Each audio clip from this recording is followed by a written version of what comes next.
Bismillahirrohmanirrohim. Alhamdulillah va salatu vassalamu ala rasulillah.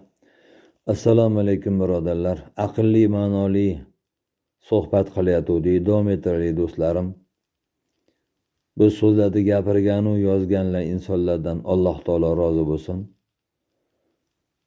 Albatta Habibulloh qori bizga donolik qilyapti demaysizlar do'stlarim. Kim nafsini nasihatgo'yi bo'lib,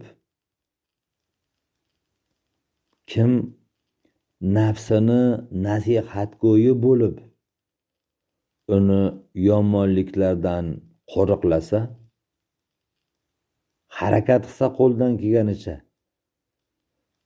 Alloh taolo uni o'zi himoyasiga oladi deyaptilar. Kim insonlarga rahm shafqat va fidokorlik qiladigan bo'lsa, Alloh taolo uni izzatini oshiradi. Do'stlar, biz Alloh taoloni roziligini oqtarish yo'lida harakat qilaylik. Alloh taolodan yordam so'rab harakat qilaylik. Alloh taolo o'zi bizni himoyasiga oladi. Bu aniq narsa. Biz intilishimiz kerak, do'stlarim. Endi insonlarga rahm shafqat ko'zi bilan qarasak, ularga suyanchiq bo'lsak, yiqilganda turg'izsak, yig'laganda yupatsak, do'stlarim, Alloh taolo bizni izzatimizni oshiradi. U insonlar ba'zan bilmas, lekin Alloh taolo zinhor zoyi qilmaydi do'stlarim.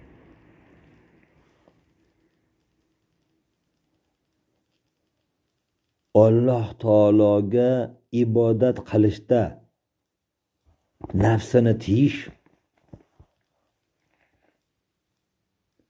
u nafsni gunoh bilan aziz qilishdan yaxshiroqdir.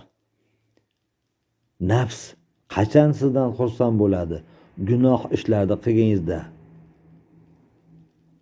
Yeb ichu, orzu havasu, shahvatu hammasida chegaradan chiqib ketsangiz, nafsingiz sizdan xursand bo'ladi. Endi nafsingizni jilovlaydigan bo'lsangiz, albatta Alloh taoloning rahmati yo'llari sizga ochiladi do'stim. Nimaniki umid qiladigan bo'lsang, uni Alloh taolodan kut. Agar Alloh taologa gunoh va ma'siyatda davom etadigan bo'lsang, bir kuni hayot suvini to'xtashini ham bir eslagin. Nimani umid qilsang, Alloh taolodan umid qil. Endi agar Alloh taoloni andisha qilmasdan gunoh ishlaringda davom etaveradigan bo'lsang, bir kuni umr arg'indagi suv qurishini to'xtashini ham o'ylab qo'y. Bir kun albatta suv to'xtaydi. Suv to'xtagandan keyin endi u ariqda nima qadri qimmat qoladi? Alloh taolodan odamlar bor joyda ham, odamlar yo'q joyda ham qo'rqin. Lekin hech qachon Alloh taoloning rahmatidan umidingni uzma. Do'stlarim, bu gaplar eskirmaydi. Aslo eskimaydi do'stlarim. Faqat quloq soling, qalbingizga joylang. Ham dunyo chiroyli bo'ladi, ham oxirat chiroyli bo'ladi. Biz dunyoga o'lgani kelganmiz do'stlarim. Daftaringizni, qopingizni yaxshi amallarga to'ldirib olib ketgani kelganmiz. Harakatingizni qiling do'stim.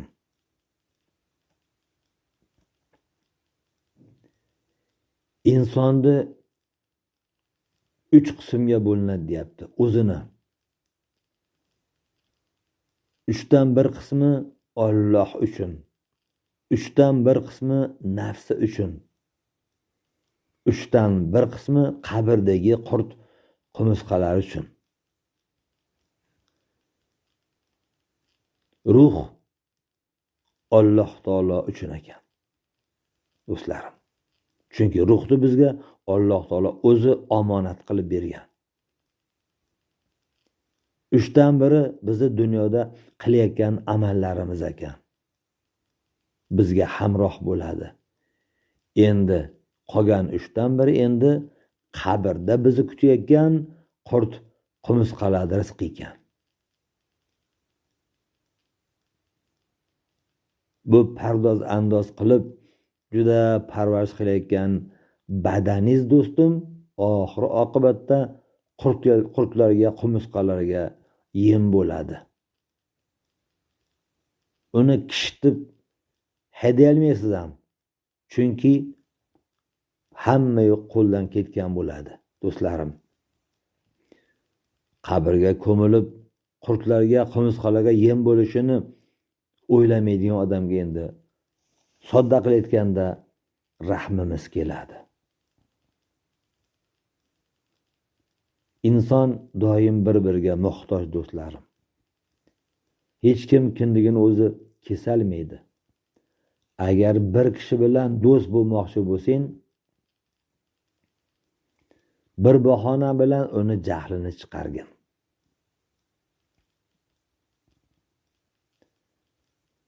Agar jahli chiqqan holatda ham bir o'zini bosib olib aqlli muomala qiladigan bo'lsa, uni etagini mahkam ushlagin.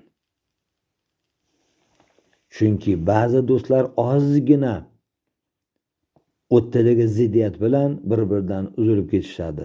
Demak, ularning qalblari bir-biriga bog'lanmagan ekan.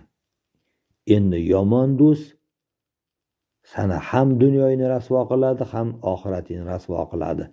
Chunki inson dunyoda kimlar bilan do'sti birodar bo'lib yashagan bo'lsa, oxiratda ham xuddi o'shalar bilan birga bo'ladi. Do'stim, nimaki ne'mat qo'lingizga kirgan bo'lsa, albatta u Alloh taolo tomonidan keldi. Bu ne'matni sanasi juda turi ko'p, do'stlarim. Sanab odoq qila olmaymiz bu ne'matlarni, bizga berilgan ne'matlarni. Faqat bizda shukr oz, do'stlarim. Inson dunyoda uni fe'li-xuyi, xulqi qanaqa bo'ladigan bo'lsa, shunga qarab insonlar unga muomala qilar ekan. Ja muloyim bo'lib ketadigan bo'lsangiz, do'stim, qadr qimmatingiz ozayib ketar ekan. Juda haddan tashqari muloyim bo'lish ham yaxshi bas ekan. Evida bo'lish kerak ekan. Me'yorda bo'lish kerak ekan. Oyoq osti bo'lar ekansiz, do'stim. Endi juda achchiq bo'ladigan bo'lsangiz, do'stim, endi siz atrofingizda juda odam ozayib ketar ekan, do'stim. Shuning uchun o'tda hol bo'ling. insonlar bilan muomalatda o'tda hol bo'ling. Do'stim, yaxshilik qiling, atrofingizda odam ko'paysin. Yomonlik qilmang, badxulq bo'lmang, atrofingizda odam ozayib ketmasin, do'stim. Bizda bitta katta nuqson borki, o'zimizni amal qilmaydigan ishlarimizga boshqalarni buyurar ekanmiz. Boshqalarni yaxshilikka buyurar ekanmiz u ko'pincha o'zimiz qilmas ekanmiz. O'shaning uchun shunaqa qilgan odam bir qandilga o'xshaydi deyapti. Bu qandil sham ekanda endi. U inson shamga o'xshaydi. Birovlarga yorug'lik beradi-yu, o'sha yorug'lik berish uchun oxir o'zini qurbon qiladi. undan o'ziga hech qanday manfaat yetmaydi deyaptilar do'stlarim. Shuning uchun nasihat qiluvchi o'zi amal qilmaydigan narsalarni elga gapirib Alloh taoloning oldida o'g'riga to'kilmasin. O'zimiz oldin amal qilishimiz kerak ekan. Shundagina gapimiz elga ta'sir qilar ekan, elni qalbiga shimilib orqamizdan ergashar ekan, do'stlarim. Hammamizni Alloh taolo aqlli bandalardan qilsin. Oxirimizni Alloh taolo o'zi baxayr qilsin. Assalomu alaykum va rahmatullohi va barakatuh.